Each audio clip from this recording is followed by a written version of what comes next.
we're going to redo the introduction, okay? Welcome back, guys. We're still at the Houston African Energy Summit, and I have this amazing gentleman right next to me. May I know your name, sir? Warren Winston. Mr. Warren Winston. My name is Tokumbo Olympio, and I'm with Afrocentric TV. What are your expectations about today's event? You know, I've been expecting to see a lot of collaborations, a lot of partnerships, and a lot of exchanges taking place from this event and things to come in the future. The beautiful part about this is there isn't any other city that's really focusing on energy and collaborations like we are here in Houston. I was literally in New York last week at the United Nations, and it was talk, but they were not taking any action. Here, there's action. So that's a wonderful thing to know that they've already started to move the needle and that they're going to continue to move the needle in the right direction. I can feel the excitement in your voice, like you're really, really excited to be here. Okay, so what do you think this collaboration will do for Africans? Many things. Number one, it's going to be able to build a bridge between the United States and Africa. Number two, to be able to build a bridge with a major city like Houston who focuses on not only the African diaspora, but has a very large Nigerian community. It's the largest in the United States. Number three, the most diverse city.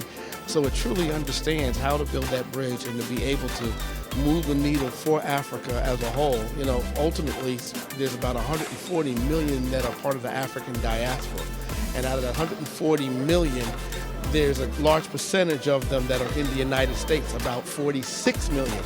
So if Houston is able to if Houston can take the lead in moving that needle, then that's a huge difference.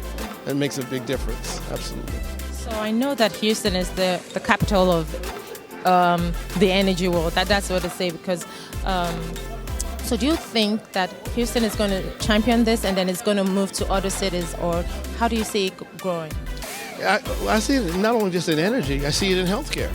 I think really what's happening here is Houston is taking the lead and it's going to set the model for others. I just told you that I was in New York last week. This is literally what was happening. The mayor of New York was talking about this is what he wants to do, whereas in Houston, it's already being done. So if you have the largest city in the United States talking about what they want to do for Africa, and you've got the fourth largest city in the United States already doing, you see, they're the model. So somebody has to set the map or set the precedence, set the trail, and Houston is doing that as opposed to some of the others, which I think ultimately they're going to start to come to Houston and learn more to be able to do more, and that's what's going to help not only those communities but help Africa as a whole. That's wonderful. And then if we look at global warming currently and the things going on across the globe in Pakistan and everything, what do you think that this summit can do to help move the world forward and help sustain the world without it falling apart? What do you think? First thing we got to do is have a dialogue and not close our eyes or literally wear blinders. I think it's important that we embrace the fact that we know that global warming exists. I think it's also important that we start to look at viable solutions, that we're not only looking at it for self, we're looking at it from a world perspective. How do we close the gap? What do we need to do to make a difference? You know, ultimately, this is really what happens in many instances.